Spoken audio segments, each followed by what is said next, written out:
وہ نقصان والا نہیں. چنانچہ اس پر ایک حدیث شریف پیش کر دوں. پہلے بھی آپ نے یہ حدیث سنی ہوئی ہے, اسے سنتے رہتے ہیں آپ, توجہ سے پھر سنیں. حضور صلی اللہ علیہ وسلم کے ایک صحابی نے پوچھا, حضور قیامت کب آئے گی؟ نبی کریم صلی اللہ علیہ وسلم نے فرمایا, تو قیامت کا پوچھ رہا ہے, تجھے قیامت کا انتظار ہے, تو نے قیامت کے لیے کیا جمع کیا, کیا تیاری کی ہے؟ پوچھ رہا قیامت کب آئے گی, تو نے اس کے لیے کیا تیاری کی ہے؟ صحابی عرض کرتے ہیں, یا رسول اللہ صلی اللہ علیہ وسلم, میں نے قیامت کے لیے کوئی زیادہ تیاری نہیں کی, بہت نمازیں نہیں پڑھی, بہت روزے نہیں رکھے, بہت صدقہ خیرات نہیں کیا, بہت سے حج نہیں کیے, بہت نیکیاں نہیں کی ہیں, لیکن میرے پاس ایک چیز ہے, میں نے ایک چیز تیار کی ہے, اور وہ یہ کہ میرے دل میں آپ کی محبت ہے. میں آپ سے محبت رکھتا ہوں, آپ سے محبت کرتا ہوں.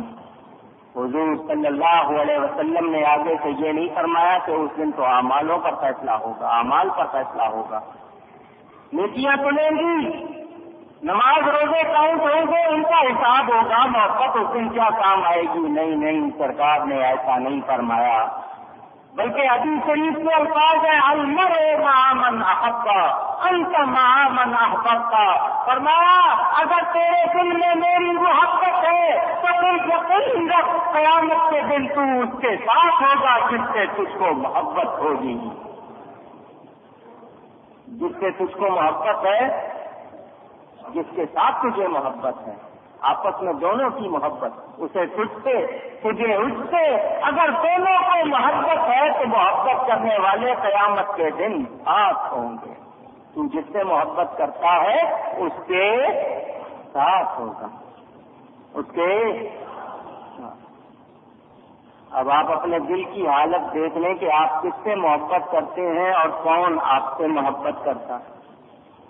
کیا ہم نے ایسے اعمال کیے کہ حضور صلی اللہ علیہ وسلم ہم سے محبت کریں, غوث پاک ہم سے محبت کریں, خواجہ غریب نواز ہم سے محبت کریں؟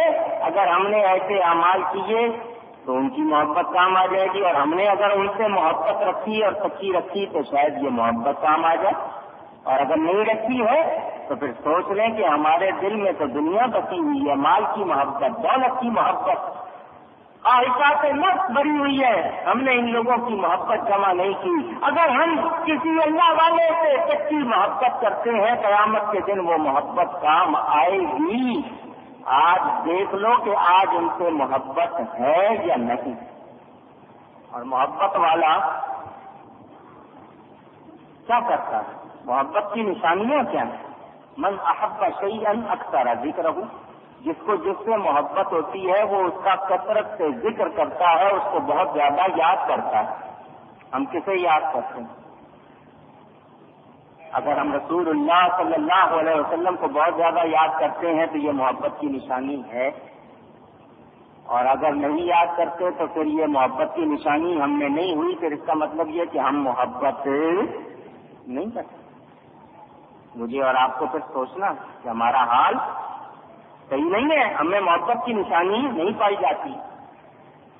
چھوٹی بات ہے, بہت نیچے کی سطح کی بات ہے, مگر کرنی پڑتی ہے تاکہ بات سمجھ میں آئے. یہ مجنو اور لیلا کا قصہ مشہور ہے, پتہ نہیں سچا ہے یا جھوٹا ہے, مشہور ہے. کتنا اس میں سچ ہے, کتنا اس میں جھوٹ ہے, مگر مشہور ہے. اس مجنو کو لیلا سے محبت تھی تو وہ کیا کرتا تھا, ہر وقت لیلا کا نام جپتا تھا. ہر وقت اس کی زبان پر کس کا نام ہوتا تھا؟ اس کے محبوب کا نام. جو سوال کرو جواب میں محبوب کا نام لیتا تھا. اور حب کا شیء یعمی و یسم, حضور صلی اللہ علیہ وسلم فرماتے ہیں محبت جو ہوتی ہے نا, تمہیں جس سے محبت ہو تو وہ محبت تمہیں محبوب کے عیب نہ تو دکھاتی ہے نہ سننے کو برداشت ہوتا ہے. جس سے محبت ہو جائے نہ اس کی برائی دیکھتے ہو نہ سنتے ہو. محبوب کے عیب سنے دیکھے نہیں جاتے. اگر کوئی مجنوں کے سامنے لیلا کی برائی کرتا تھا اس کو پسند نہیں ہوتی تھی. دعویٰ کریں اللہ سے محبت کا, دعویٰ کریں رسول اللہ صلی اللہ علیہ وسلم سے محبت کا, دعویٰ کریں اللہ کے پیاروں سے محبت کا, اور ان کے گستاخوں سے, ان کے نافرمانوں سے, بے ادبوں سے اگر تعلق رکھیں تو پھر ہمارا کیا حال ہوگا؟ پھر ہمارا کیا حال ہوگا؟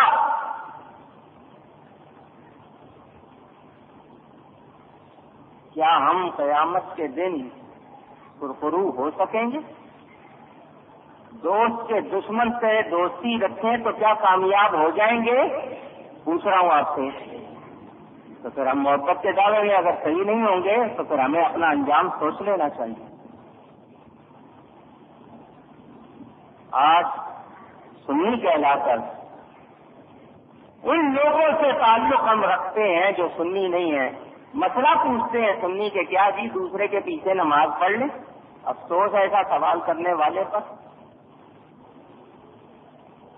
جو یہ سوال کر کے کیا سمجھتا ہے کہ شاید اجازت مل جائے, اس کا مطلب یہ ہے کہ اس کی محبت سچی نہیں, وہ اپنی محبت میں درست نہیں.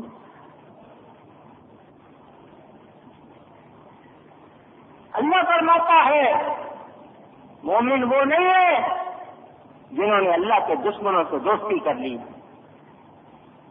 نبی کو ایذا دینے والے, تکلیف دینے والوں سے جنہوں نے تعلق جوڑا ہوا ہے وہ مومن نہیں. جنہوں نے کافروں کو, یہودیوں, عیسائیوں کو, بد مذہبوں کو دوست بنایا, قرآن نے بتا دیا وہ لوگ مومن نہیں ہیں.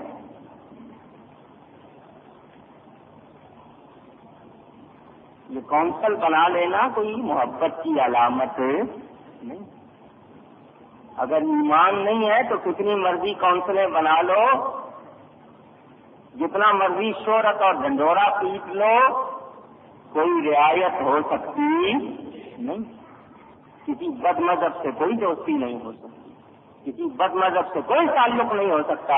جو بد مذہب ہے جب تک سچی توبہ کر کے ایمان قبول نہ کرے اس کو مومن ماننے کو ہم تیار نہیں. یہ نبی کی عزت کا مسئلہ ہے, اللہ کی غیرت کا مسئلہ ہے. آپ کو اپنی غیرت کے معاملے میں کتنا خیال ہوتا ہے؟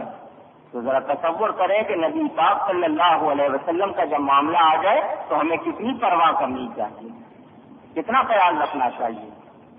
اللہ تعالیٰ ارشاد فرماتا ہے جنت میں وہ لوگ داخل ہوں گے جو لوگ نیک ہوں گے, اور آگے ان کے تعلق رکھنے والوں میں ان کے ماں باپ, ان کی بیویاں, ان کی اولاد اگر لائق ہوں تو وہ بھی داخل ہوں گے.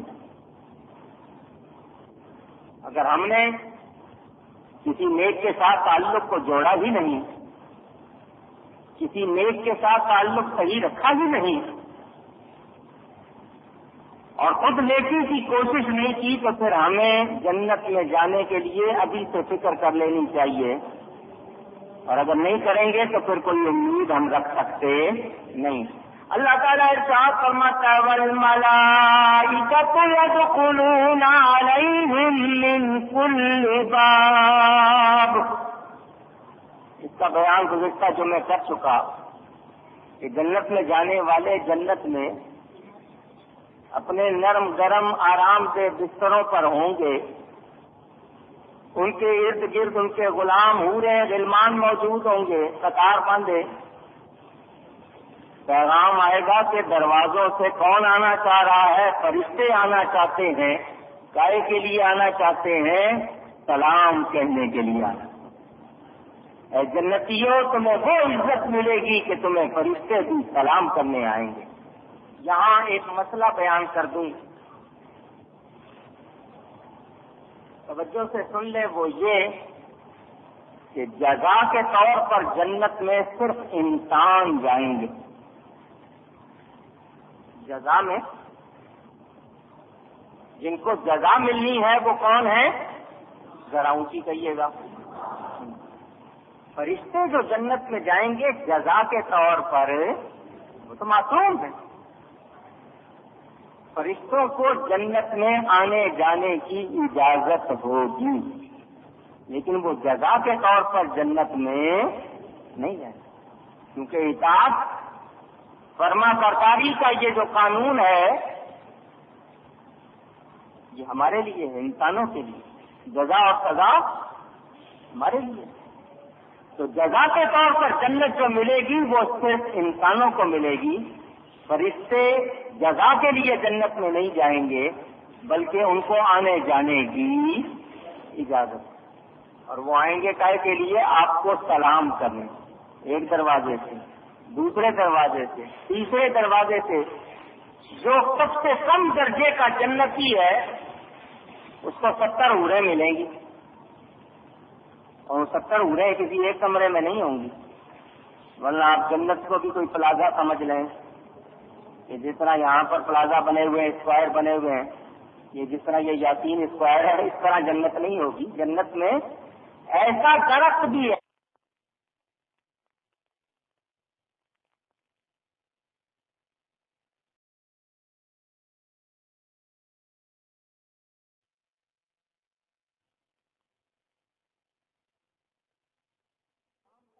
صبح سے شام تک گھوڑا دوڑاتا رہے تو ایک شاخ کا سایہ بھی ختم ایسے طرح محلات ہوں گے, بڑے بڑے محلات. تو آپ کو جو محل ملے گا اس کا ایک دروازہ نہیں ہوگا, کئی دروازے ہوں گے. تو ان دروازوں سے فرشتے آئیں گے, پیغام بھیجیں گے کہ ہم اندر آنا چاہتے ہیں طے کے لیے سلام کرنے کے لیے. جنتی کو سلام کرنے فرشتے آئیں گے اور کن لفظوں میں سلام کریں گے؟ سلام علیکم بما صبرتم فنعم عقبی الدار. سلامتی ہو تم پر, سلام ہو تم پر, تمہارے صبر کا بدلہ اے دنیا میں اللہ کی رضا پر راضی رہنے والوں. اللہ کے لیے تکلیف اور مصیبت اٹھا کر ناخوشی نہیں دکھاتے تھے, تم زبان پر کلمہ شکایت نہیں لاتے تھے بلکہ اللہ کی رضا پر راضی رہتے تھے. اپنے نفس کی پیروی نہیں کرتے تھے بلکہ اللہ کا حکم مانتے تھے. دیکھو اس کا بدلہ تمہیں یہ پچھلا گھر کتنا اچھا ملا ہے. ذرا اس جنت کے محل کو دیکھو, جہاں ملنے والا آرام دیکھو, نعمتیں دیکھو. ہم تمہیں سلام کرنے آئے ہیں کہ تم نے صبر کیا اور کتنا اچھا صلہ پایا. پتا چلا جو دنیا میں صبر کرتے ہیں ان کو آخرت میں اس کا پھل ملے گا. صبر کا پھل ملتا ہے, کبھی دیر سے ملتا ہے کبھی جلدی ملتا ہے, مگر میٹھا ہو کے ملتا ضرور ہے. یہاں سے یہ پتا چلا جن لوگوں نے اللہ کے لیے صبر کیا, اللہ کی رضا کے لیے, ان کو جنت میں راحت ملے گی. ایک شخص دنیا میں بڑا پریشان ہے, کھانے کو بہت نہیں, پہننے کو بہت نہیں, طرح طرح کی تکلیفیں ہیں, مصیبتیں ہیں. اس نے یہاں پر اللہ کے لیے صبر کیا, قیامت کے دن اس کو دوسروں کے مقابلے میں زیادہ ملے گا. جن کو دنیا میں آسائش ملی ان کو دنیا میں بھی اللہ نے راحت دی, لیکن جس نے تکلیف میں وقت گزارا مگر صبر کیا تو قیامت کے دن اس کو دوسروں سے زیادہ ملے گا. اب یہاں سے مجھے اور آپ کو سبق کیا ملا کہ اگر ہمیں یہاں پر آسائشیں کم میسر ہیں تو ہم شکایت نہ کریں, دوسروں سے حسد نہ کریں. اور وہ لوگ مثلا رشتے دار ہیں, ایک بہن کمزور ہے مالی لحاظ سے, ایک ذرا طاقتور ہے, وہ بجائے اس کے کہ اپنی بہن سے خوش ہو جلتی رہے, الزام لگانا شروع کر دے حرام کی کمائی ہے, اور طرح طرح کی باتیں کرے, اس کی عادت بری ہے, کردار پر اس کے انگلی اٹھائے اور 10 باتیں کرے, تو اس طرح وہ اپنی نیکیاں ضائع کر رہی ہے, کوئی خیر جمع نہیں. مرد ہو یا عورت, آپ کے رشتے داروں میں کوئی شخص اگر واقعی مالدار ہے, نیک ہے, تو اس سے حسد کر کے آپ اس کو کوئی نقصان پہنچاتے نہیں, اپنا ہی نقصان کرتے. اگر آپ کے پاس دنیا کا مال نہیں ہے، آپ اللہ کی رضا پر راضی رہیں، صبر کریں، تو پھر اللہ آپ کو دنیا میں بھی ایسے حال میں رکھے گا کہ کم مال میں بھی آپ کو کوئی تنگی نہیں ہوگی۔ بہت سے لوگ ہیں جن کے پاس مال کم ہے مگر ان کا دل تنگ نہیں ہوتا، ان کو کوئی دشواری نہیں ہوتی، ان کے ہاں برکت ہوتی ہے، تھوڑا سا کھانا بھی بہت زیادہ کھا لیتے ہیں پھر بھی بچ رہتا ہے۔ اور بہت سے لوگ ہیں جو اللہ کی رضا پر راضی نہیں ہے، شکر نہیں کرتے، ان کے یہاں بہت سا کھانا بھی کافی نہیں ہوتا۔ تو کم مال میں بھی برکت ہو سکتی ہے بشرطے کہ اللہ کی رضا پر راضی رہیں، شکوہ نہ کریں، دنیا کے مال کی ہوس نہ کریں، محنت کرو، دنیا کا مال ضرورت ہے مگر اس سے ایسی محبت نہ کرو کہ آپ لوگ نیکی کو ٹھکرا دو، اور اگر نیکی کو ٹھکرا دیں گے، صبر چھوڑ دیں گے، اللہ کی رضا پر راضی نہیں رہیں گے تو پھر ہمیں کوئی خیر مل سکتی نہیں۔ صبر کے معنی بھی میں آپ کو بتا چکا ہوں۔ اب ہمیں یہ معلوم ہے کہ ہم اگر یہاں راضی رہیں گے تو وہاں ہمیں آرام زیادہ ملے گا۔ یہاں میں ان لوگوں کو ایک پیغام دینا چاہتا ہوں جنہیں ہم لوگ غریب پکارتے ہیں یا وہ خود کو غریب سمجھتے ہیں، کہ اگر غربت ہے تو یہ اللہ کی طرف سے ہے۔ اگر آپ نے اس کا شکوہ کیا تو آپ اللہ کی رضا پر راضی نہیں۔ بات سمجھ لیں، اگر آپ کے پاس دنیا کا مال زیادہ نہیں ہے اور آپ نے شکوہ کیا تو اس کا مطلب یہ کہ آپ اللہ کی رضا پر راضی نہیں۔ جیسا کہ بزرگوں نے تعلیم دی کہ ایک شخص فقیر تھا، جگہ جگہ مانگتا تھا، شکایت کرتا تھا، تو ان بزرگوں نے اس کو کہا کہ تو فقیر نہیں ہے، یہ فقر تو اللہ تعالیٰ کی نعمت ہے، عطا ہے، اور تو اس کو بجائے قبول کرنے کے جگہ جگہ اس کی شکایت کر رہا ہے، تو فقیر کہلانے کا مستحق نہیں۔ تو اگر اللہ سے محبت کرتا ہوتا تو تو اس کو نعمت سمجھتا۔ توکل والوں کا مقام بہت بلند ہے، جنہوں نے اللہ پر صحیح معنوں میں بھروسہ کیا۔ تذکروں میں نے واقعہ پڑھا ہے کہ ایک شخص تھا، صاحب توکل کہلاتا تھا، کہ اللہ پر بہت زیادہ بھروسہ تھا۔ اس نے کہا مجھے بیوی بھی ایسی چاہیے جو توکل کرنے والی ہو، اللہ پہ بھروسہ رکھنے والی ہو، جس کو دنیا کے مال کی خواہش نہ ہو، کوئی چیز جمع کر کے رکھنے کی وہ عادی نہ ہو، بلکہ اللہ پر بھروسہ کرے۔ بہرحال رشتہ ہو گیا۔ پہلی رات، جس کو آپ لوگ سہاگ رات کہتے ہیں، دونوں آپس میں ایک دوسرے کے سامنے تھے۔ جس کمرے میں تھے اس کمرے میں ایک کنارے پر تھوڑی سی روٹی رکھی ہوئی تھی۔ اس عورت نے اپنے مرد سے پوچھا، شوہر سے پوچھا یہ کیا ہے؟ اس نے کہا آج صبح مجھے کسی نے یہ روٹی دی تھی، آدھی میں نے کھا لی، آدھی بچا کے کل کے لیے رکھ لی۔ اس نے کہا میرا تجھ سے غلط نکاح ہو گیا، میں تو ایسا توکل والا چاہتی تھی جو ایک لقمہ بھی بچا کر نہ رکھے، تو کتے سے بھی زیادہ کم توکل رکھتا ہے، کبھی کتے نے دوسرے دن کے لیے کھانا بچا کر نہیں رکھا، تجھے اللہ پر کیا بھروسہ؟ یہ میں بات سمجھنے کے لیے کہہ رہا ہوں، ان کا مقام بہت بلند ہے جو صاحبان توکل ہوتے ہیں۔ ایک جانور، اس کو اللہ پہ اتنا بھروسہ ہے کہ اگر کل کا دن میری زندگی میں ہے تو اللہ نے مجھ سے رزق کا وعدہ کیا ہے، وہ مجھے رزق پہنچائے گا۔ اور ہم لوگ دنیا کا مال جمع کر کے بھی اللہ پر بھروسہ نہیں رکھتے، بلکہ دوسروں سے مال لوٹنے کی فکر میں رہتے ہیں۔ تو جو لوگ ایسا کرتے ہیں وہ لوگ اللہ کی رضا پر راضی۔ دنیا کا مال جمع کرنا ضرورت کے لیے یہ منع نہیں ہے، مگر ضرورت سے زائد جمع کر کے بھی خوش نہ رہنا اور دوسروں کے مال کی تو میں رہنا، یہ کوئی فقیری نہیں ہے، یہ کوئی اچھائی نہیں ہے، یہ اپنی نیکیاں برباد کرنے والی بات۔ صبر کرنے والا وہ جس کو جو ملا ہے اس پہ راضی رہے، اور اللہ کی رضا پر راضی رہ کے یہ ثابت کر دے کہ میں وہ ہوں کہ اللہ نے مجھے جس حال میں رکھا ہے میں اس سے ناراض نہیں، بلکہ خوش ہوں کہ اللہ نے مجھے جس حال میں رکھا وہی میرے لیے ٹھیک ہے۔ حضرت ایوب علیہ السلام کو جب امتحان کے لیے بیماری نے چھوا، وہ بیمار ہوئے تو جسم پر آبلے چھالے پڑ گئے، ان میں کیڑے پیدا ہو گئے، کوئی کیڑا نیچے گر جاتا تھا، آپ اس کو اٹھا کر پھر وہیں رکھ دیتے کہ یہ نیچے گر گیا ہے، جبکہ اللہ نے اس کو یہاں رکھا ہے تو اس کو وہیں رکھوں، ان لوگوں کا مقام، یہ میری تمہاری تعلیم.